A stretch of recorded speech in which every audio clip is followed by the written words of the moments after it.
Yo, what's going on, guys? Welcome back to a brand new video. I hope you guys are doing well, and I'm actually very excited to film this video because, in my opinion, I'm going to be talking about one of the most underrated young cores in the NBA, and also a very underrated franchise when it comes to having the chance to build a consistent longevity, just good winner for a very long time, because I like the way their team is constructed, and I feel like they're not getting enough attention, especially a rookie that balled out in the summer league that we're going to be getting into. So I'm going to be talking about the Indiana Pacers, that's actually run by Rick Carlisle, who used to coach the Pacers back in the day, when they had Metta World Peace, and just back in that day, obviously helped the Dallas Mavericks win an NBA championship when they Dirk, Jason Kidd. You remember that whole team that went on to beat the Miami Heat in 2011. LeBron obviously got a lot of hate. We're not going to be getting into that, but we're going to be talking about the Indiana Pacers, and I like the way their team is constructed. Obviously, they had this big three a year ago of when they had Miles Turner, they had Malcolm Brogdon, they had Domantas Sabonis.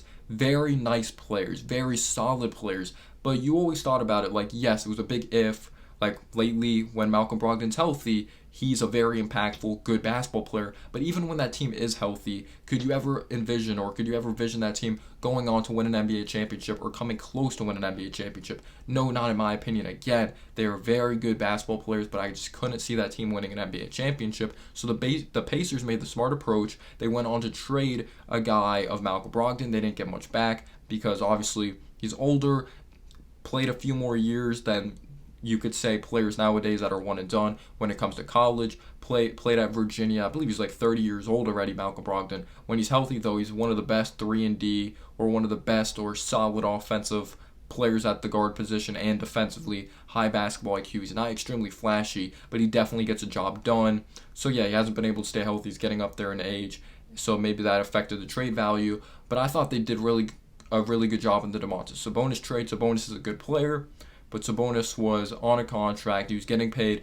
a good amount of money. At some point, they're going to have to pay Halliburton, but at the time when they traded for Halliburton, it was only Halliburton's second year in the league, so he's on a rookie contract, and you don't really know what his upside is going to be yet. Yes, maybe he's not a flashy player, but you watch his feel for the game, you see his basketball IQ, you see his ability to stretch the floor, his ability to defend. Very unselfish. He's going to continue to get better because he just has an extremely great work ethic. He's someone I actually really liked coming out of Iowa State. So you have a chance to have your franchise point guard here, and his shot creation has been better than I thought with step backs. He's not an elite shot creator, but that's a part of his game that really surprised me when it came to even year one with the Sacramento Kings. And you also get a Buddy Hield in that deal. So the Pacers are obviously building towards the future here. They hold on to a Miles Turner, though. It looks like they're not trading him as of right now. I haven't heard any rumors. It looks like they're going to be entering the season with Miles Turner. So I like the state they're in, because before it was like they're not good enough to compete for the big thing, but they weren't bad enough to get a top draft pick and really skyrocket their franchise. And they went on to draft Benedict Mathurin out of Arizona, who I thought was one of the most underrated players in the draft, and you saw him do a pretty damn good job in the NBA Summer League. So you take Tyrese Halliburton's improving defense. He's already a solid defensive player, long wingspan, big guard, can stretch the floor, can get to the rack, not a solid, like just a solid athlete, not a fantastic athlete. And then you pair alongside his feel for the game with Benedict Mathurin's very good athleticism. He has a chance to be a very good shot creator with high elevation on his jumper, good mechanics. He plays with an extremely high motor. He has a chance to be a very good defensive player as well. Yes, the game is going to be much faster for him when he enters a real live NBA game, but when you look at his work ethic, you look at his mental makeup, how he's not afraid of the big moment. He's not afraid to attack the basket. He's not afraid to mix it up. I really like, personally, what he's going to bring to this Indiana Pacers team, and I personally think Rick Carlisle is going to like his confidence a lot, but he also knows when to give up the ball. But I wouldn't be surprised if there's tons of plays down the stretch his rookie year. If he's going to end up being like one of the most clutch rookies, or he's going to hit some of the biggest shots. You have Chris Duarte, you drafted out of Oregon in 2020. Yes, he's an older player, kind of a late bloomer. He's not very flashy, but he's a very solid 3-and-D player. He can shoot the basketball, he can defend. He's a very good communicator. He's very mature. He's going to help your team win basketball games, like from the start of the season, but I feel like you could always get better up here. Your basketball IQ. I'm not someone that really hates on the age. If you could ball, you could ball. They have O'Shea Brissett, who really just fights his ass off. He plays extremely hard. I like his grittiness. I feel like every time he took the court, he improved at something out there on the basketball floor. You re-signed a Jalen Smith, who's a very good pick and pop big, who has the ability to stretch the floor, shooter from the outside.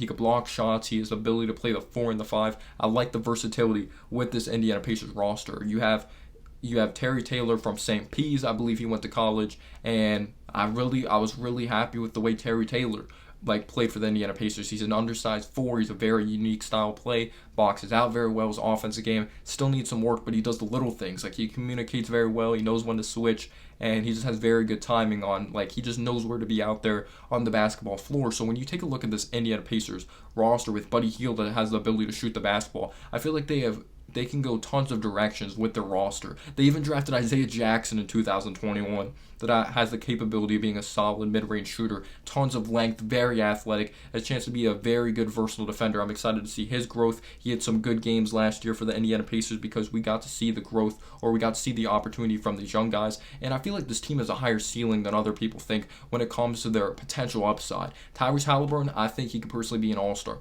Benedict Mathurin, I think he could be an all-star. I think Chris Duarte could be a very solid role player. Isaiah Jackson, it's a wait-and-see game. Miles Turner's already one of the best pure shot blockers in the league. TJ McConnell's an extremely good defender. They just have so many nice, solid pieces upon this Pacers team. They're going to be pretty fun to watch. And they also kind of took a flyer on someone who was a lottery pick with the 14th overall pick a couple drafts back of Aaron Naismith, who has the capability of being a very good shooter of the basketball. There were some inconsistencies with that in Boston, but there was a bunch of inconsistencies when it came to his minutes as well because they're a win-now mode basketball team. But back when he was playing at Vanderbilt, he had some good games, but he also didn't stay healthy his whole career there as well. So maybe the Pacers are able to carve out a role for him. We'll see how many minutes he gets, but maybe that's a name you should look out for as well. But you have a guy, Rick Carlisle, that I'm sure has learned a lot through experiences of coaching veterans, coaching young guys, just coaching a bunch of different types of personnel, and hopefully he's learned from those tough times, if it was him getting fired by Dallas or being unsuccessful at times as well, despite winning an NBA championship in 2011. But let me know down below your thoughts on this Indiana Pacers roster. Who do you think is going to be the starting 5? I personally would really like Tyrese Halliburton, Benedict Mathurin out there, or Chris Duarte, or maybe they start a Buddy Hield because they think they can help them win games. But I'm excited to see what their goals are really going to be this season. Are they going to start Boucher Brissett over a Jalen Smith? Is it going to be Miles Turner? I think Miles Turner will start. They still have Goga Batadze. I'm personally not that high on him, but I think he has some talent. Let me know down below your thoughts on this roster, and peace out, y'all.